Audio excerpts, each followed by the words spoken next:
performance lang ang usapan, siguradong panalo na ang mga bisita natin today. Parehas na mga produkto ng mga talent show. Pero ang tanong, kung bilib tayo sa mga talents nila, bilib din kaya tayo sa paggawa nila ng mga challenges sa loob ng ating 60-second circle.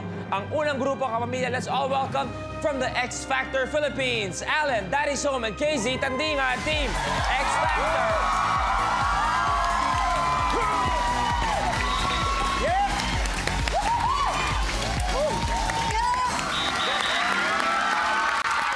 Welcome sa Minute to Win. Hi, Kuya. KZ, ang kanilang makakalaban, mga scholar ng musika. Give it up for the Pinoy Dream Academy Scholars, Lizelle, Ronnie, Miguel Bugoy, Team PDA.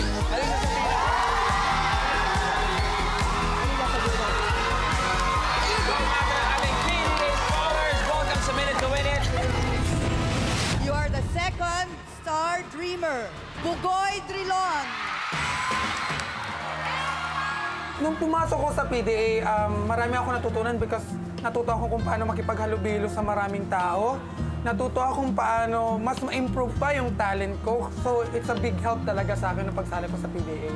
Hinigitan pa niya yung expectations ko kasi ang alam namin parang singing contest lang talaga siya, tapos may mananalo. Yung pala, may mabubuo rin kaming friendship, tapos tuturuan din kami kung paano mabuhay sa buhay ng showbiz. Yung unang-una kong talagang sinabi na gusto kong magka-album. So, nangyari po. Nagka-album ako. Tapos, yan, aside from yung nangyari na nadagdagan yung mga friends mo, and of course, natuto kang makihalubilo sa iba't ibang klase ng tao. Nag-improve yung confidence, tsaka yung mga talents namin sa pagkanta, pagsayaw, pag-arte, lahat. We are the PDA Scholars! Best experience yung yung maka-jamming kayong lahat. Siyempre naman. Sobrang saya. Every time na nag-perform tayo, tapos may natatanggal, pero pag nagja-jamming tayo, Parang nawawala pamilya lang. lang eh, yung X-Factor na team. Talagang hindi competition ng... And yung mga pakiramdam. taong namimit namin at namit na namin nung sa X-Factor, parang hindi namin na-expect, di ba, na dati sa TV lang namin sila nakikita ngayon, kasama na namin sila, nakaka-dinner pa namin. Tsaka yung pinakamahalaga nun, yung tanda namin na to, nakasama namin yung mga bata. And we are from the X Factor Philippines. Yeah! X Factor! X kayo! Pinoy Dream Academy! Ang pangarap niyong manalo ay impossible dream dahil sa amin mapupunta ang 1 million.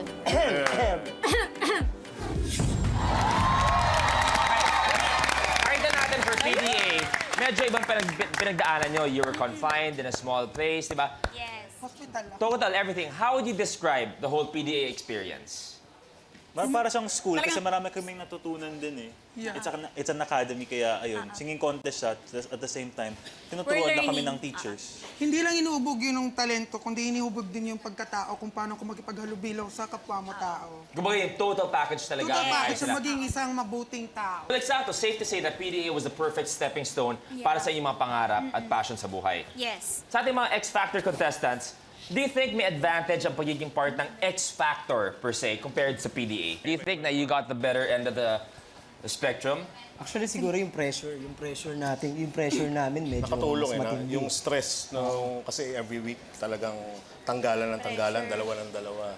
Plus, you got to work with four mentors. mentors. Napakagaling. Yep. How was it working with them? Marami po kaming natutunan talaga in terms of singing, tsaka sa pagbibuild ng sarili namin. KZ, nung na-announce na ikaw na wagi for X Factor, how did it feel? Sobrang hindi po ako makapaniwala, syempre, sa galing ba naman ng mga nakasama ko. So, siguro yun lang din yung nalaan ni Lord na time para sa akin. Yes. Yun. Pero ngayong umaga, hindi magiging kantahan ng labanan natin. Labanan ng skill sa ating 60-second circle dahil head-to-head ang mangyayari, PDA versus X Factor Philippines.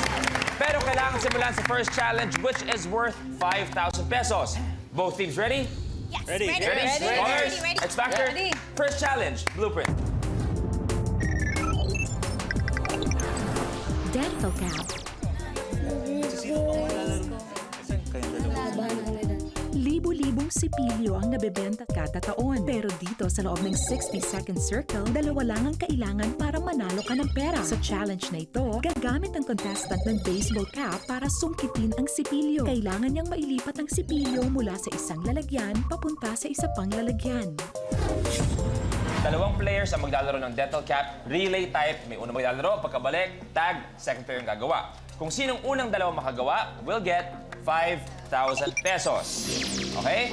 Now, it is time for Dental Cap. Hindi kanta na mangyayari. Lipat ang toothbrush for 5,000 pesos. Ready, both teams? Ready? Puesto.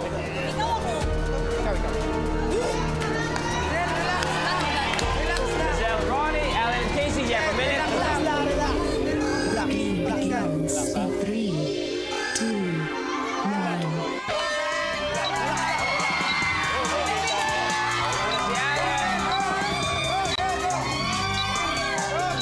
Isa. Casey. There's si Ronnie.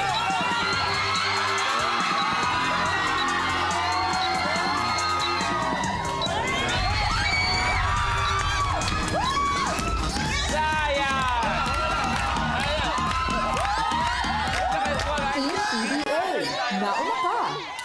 Nauna lang konti si Allen, pero si Ronnie ay humabol. Nagawa nila in 22 seconds. Meron na kayong 5,000 pesos PDA. Okay? Early lead para sa inyo, pero next challenge natin is worth 10,000 pesos. So pag nakuha ng X Factor ang 10,000 pesos, easily, you get that lead. Ready to find out? Kung ano next blueprint? 10,000 pesos, next blueprint. Chocolate Unicorn. Sana pwede magtubig. Ayon sa alamat, ang horn o sungay daw ng isang unicorn ay pinahahalagahan dahil sa angking magical powers nito. Sa challenge na ito, ang contestant ay magiging human unicorn sa pamamagitan ng pagpapatong-patong ng mga chocolate sandwiches sa kanyang noo. Gamit ang isang kamay, isa-isa ding isa-stack ng player ang choco sandwiches sa noo hanggang sa makabuo siya ng 7. Kapag nahulog ang stack, pwedeng ulitin hanggang may oras pa. Dalawang players ang sabay na gagawa ng challenge. Kapag nakatayo na ang second stack ng cookies, bibilangan namin para magtayo for 3 seconds. Players ready? Yes. Chocolate unicorn tayo. You have a minute.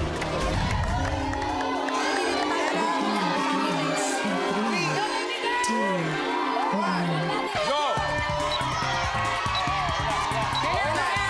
Dalawa na si Allen. Tatlo kay Evan. 1, 2, 3, 4. 1, 2, 3, 4, 5, 6, 7, 1, 2, 3, 4, 5, 6, 2, 1. Okay na, okay na, okay na.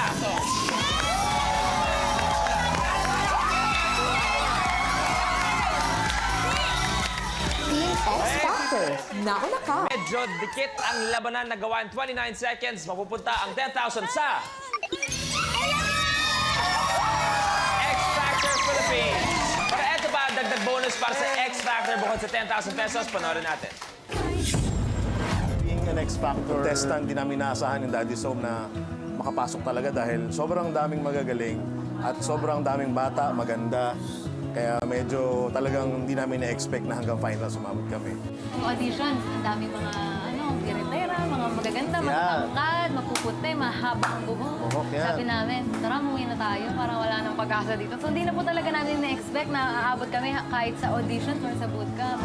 Sa mga reasons kung bakit ako sumali, patunayan na ang industriya ng musika hindi lang para sa mga biritero at biritera, mga ganda, matatangkad, may apelyido, mga anak ng ganito, ganyan. Super blessed kaming lahat na nakapasok sa top 12.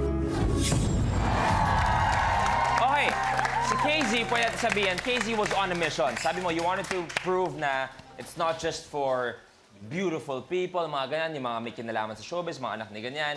For Allen, ikaw, may mission ka ba before coming in X Factor? Opo, para mapatunayan ko lang na marunong akong kumanta. At alam ko, on Daddy's Home, kayo rin, you wanted to prove na Na Age kahit doesn't age matter. doesn't matter. It doesn't matter. Age nila. Yung passion namin, kasi meron kami mga jobs na day jobs. Day jobs. Pero yung puso namin talaga sa music talaga. Kaya gusto namin i-pursue yung kahit nasa ganung edad. Okay. Pero ang puso niyo so far, medyo lumamang ng konti dahil meron na kayong 10,000 pesos. PDA Scholars, meron kayong 5,000 pesos. Our next challenge is worth 15,000 pesos. Okay? Sino makakakuha niyan? Ang Scholars kaya o ang X Factor finalists? Take a look at your next blueprint. Pop Top.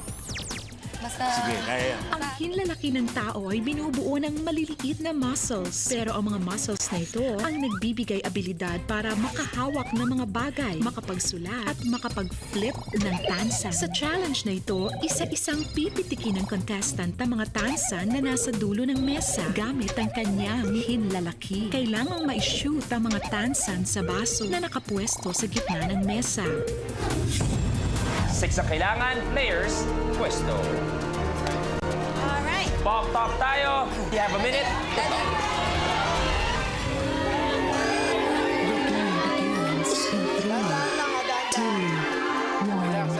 Go!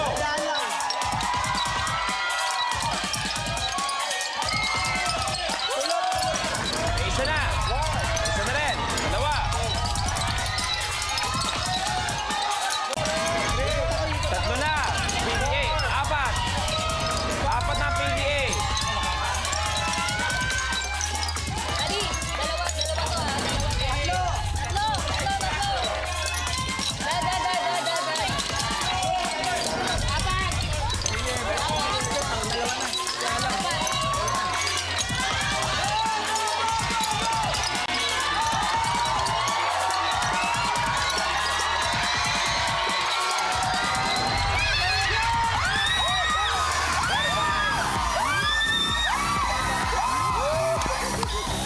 Verify natin. 1, 2, 3, 4, 5, 6. Nauna ang PDA Scholars for Pop Top in 45 seconds. Ang score nyo na ay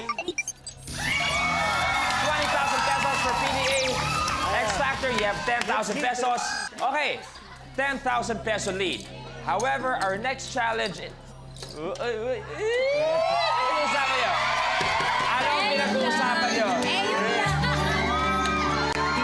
Gusto niyo ba iwanan muna namin kayo? Magkaroon kayong munting usapan? Ayun na. Ano pinag-uusapan niyo dyan? Parang napakalalim yung pinag-uusapan niyo.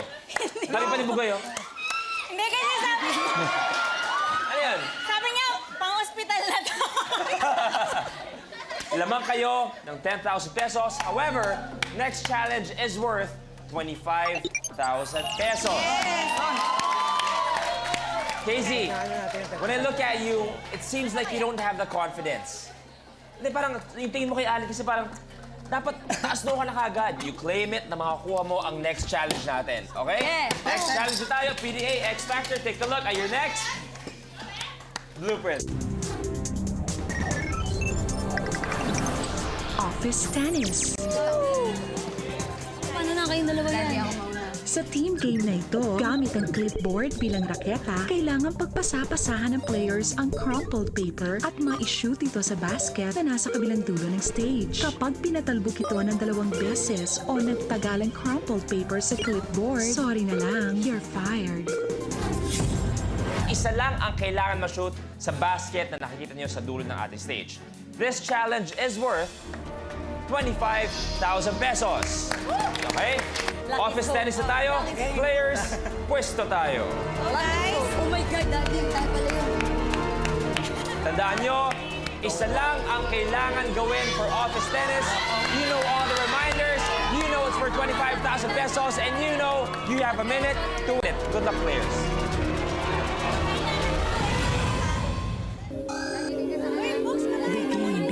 Isa lang ang kailangan namin. 1. Go!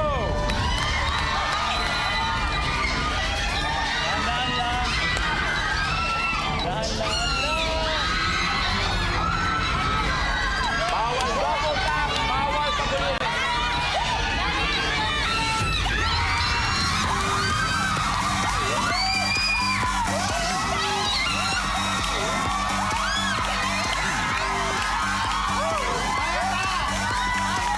PDA, nauna ka. Nagawa nyo in... Yung last game ng ano, Ano to? Ano to? Mag-sneaky ka? lumipan. Can we forget about this? Score na natin ay... Lamang ang PDA Scholars with 45,000 pesos. X Factor, 10,000 pesos pa rin kayo. However, meron ng good news para sa inyo. Next challenge natin is worth 50,000 pesos. Meaning, if makuha pa nila ang next challenge, sila pa ang maglalaro sa ating ultimate challenge for 1 million. Okay? Teams ready? Last challenge for the first round. Eto na, take a look at your next. Horseplay. Para mabilis. Sabi nila, ang horseshoe ay simbolo ng swerte. Sa challenge na ito, kailangang hipa ng player ang colored ping-pong balls papunta sa colored headbands na nasa kabilang dulo ng mesa. Green ball sa green headband, yellow ball sa yellow headband, at red ball sa red headband. Kailangan ng tamang buga ng hangin, concentration, at color coordination. Our last challenge will be horseplay. But before we play horseplay, para sa kwento pa ng ating PDA scholars, let's take a look. Sobra po ang aming pasasalamat sa Pinoy Dream Academy, lalo na sa ABS-CBN dahil sa pamamagitan po ng pagsali namin doon, natupad yung mga pangarap namin. Nakatulong po siya talaga kasi parang in a way po, ito po yung naging stepping stone po namin. Para po, kasi dahil doon nabigyan kami ng break bakit i-showcase yung talent namin. And then until now po, ayun, nabigyan kami dito ng break sa ABS-CBN. So we're happy! Saka po sa PDA, maraming opportunities na dumating. Yes. Nagka-album din kami. Yes. Marami nakakilala, marami nakarinig ng music namin. Kaya sobrang nagpapasalamat kami sa PDA. Kaya yung PDA, naging way din yung para sa mga tao na katulad ko sa province na gusto nilang i-share yung talent nila. So yung PDA naging way nila para i-share yun sa maraming tao. Opo. Throughout the whole PDA experience, what was your most unforgettable moment? Yung pinag-rock ako ni Direk Reyes.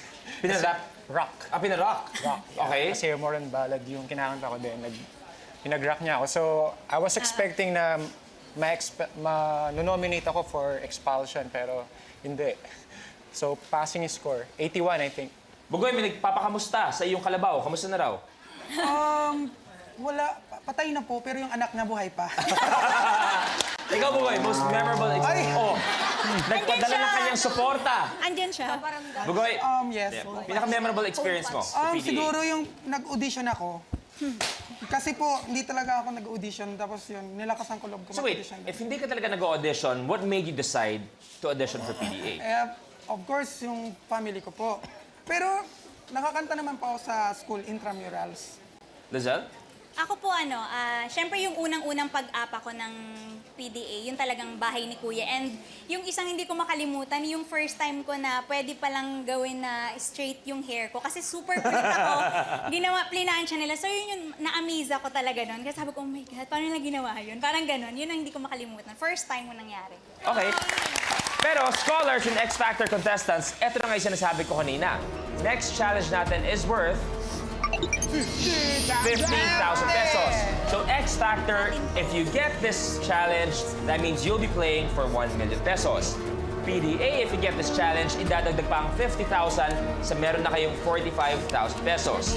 Pero horseplay ang kailangan yung pagdaanan. 3 members ang maglalaro, 1 member per ball.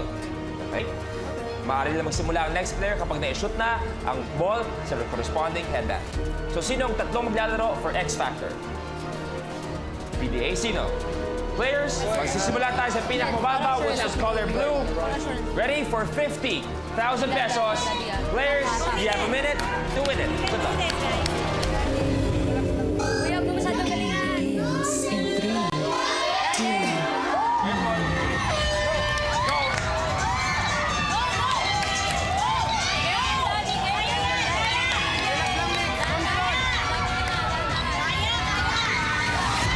Ito na, X Factor.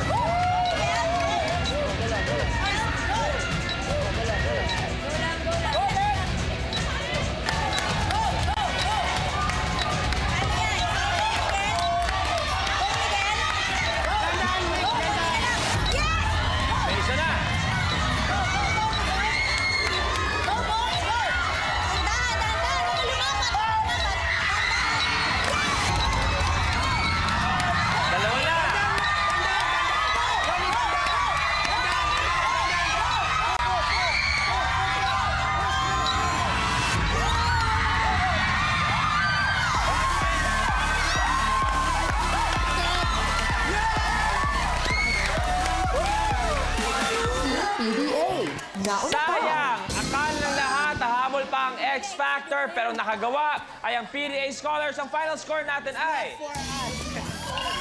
PDA with 95,000 pesos, X Factor with 10,000 pesos. X Factor, we have to say goodbye. Thank you very much. Allen, JZ, kamusta ang paglalaro sa Minute to Win It? Enjoy! Sobra. Palabaran natin ang X Factor finalist with 10,000 pesos. Masaya-masaya po kami kasi we're not used to doing this stuff together. Kaya pala namin mag-teamwork sa mga gantong bagay, hindi lang basta sa kantahan. Nakakatakot yung kalaban namin, tatangkad, nakaka-challenge.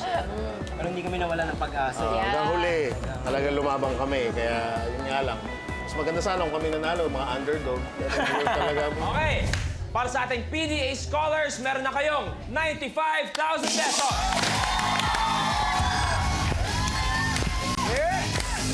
And ang mga scholars na rin ang maglalaro para sa ating Ultimate Challenge kung saan pwede kayo manalo ng 1 million pesos.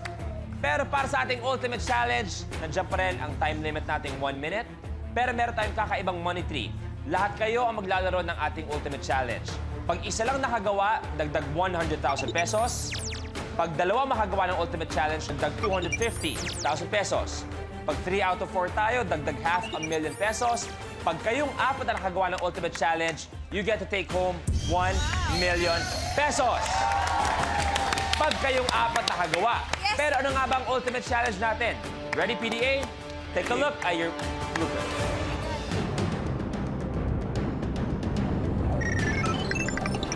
Moving on out.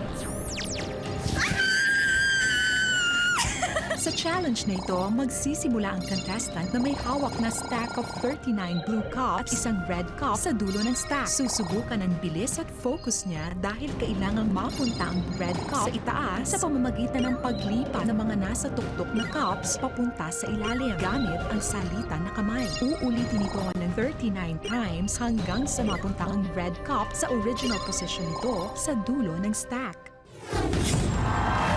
Ultimate Challenge time and it is moving on up. Ililipat ang mga cups mula sa ibabaw papunta sa ilalim. Nabanggit nyo kanina, narinig ko si Bugoy, sabi mo para sa ospital. Para sa ospital po. May I ask, sino ba sa ospital? Ano ba nangyari? No, para sa papacheck up po ng mother ko. Nagkaroon po siya ng hypertension, umabot po ng 214 over 110 yung BP niya. But she's And then okay meron- naman, just for check-up purposes. Meron pa po siyang kidney malfunction, so... But okay naman po. Okay naman po. Pero sana, di ba, pandagdag sa mga kailangan Yes, sa iyong mommy. yes po. So, Bugoy, before we start, any message para sa iyong mommy? Wow! Mom, wow! Ma, para sa imo ni. Okay, moving on up, your ultimate challenge. You have a minute. Good luck, players.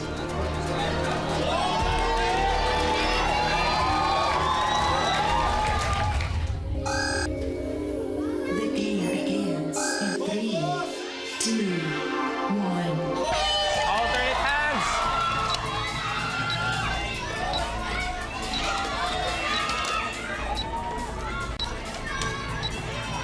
Humahataw si Bugoy. Pati si Ronnie.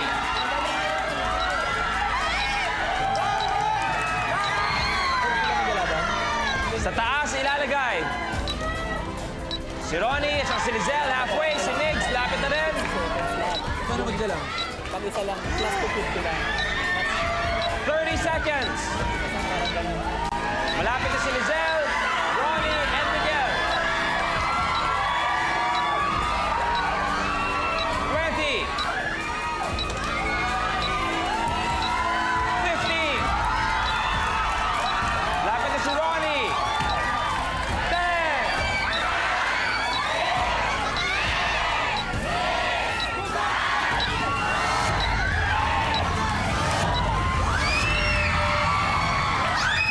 Time's up.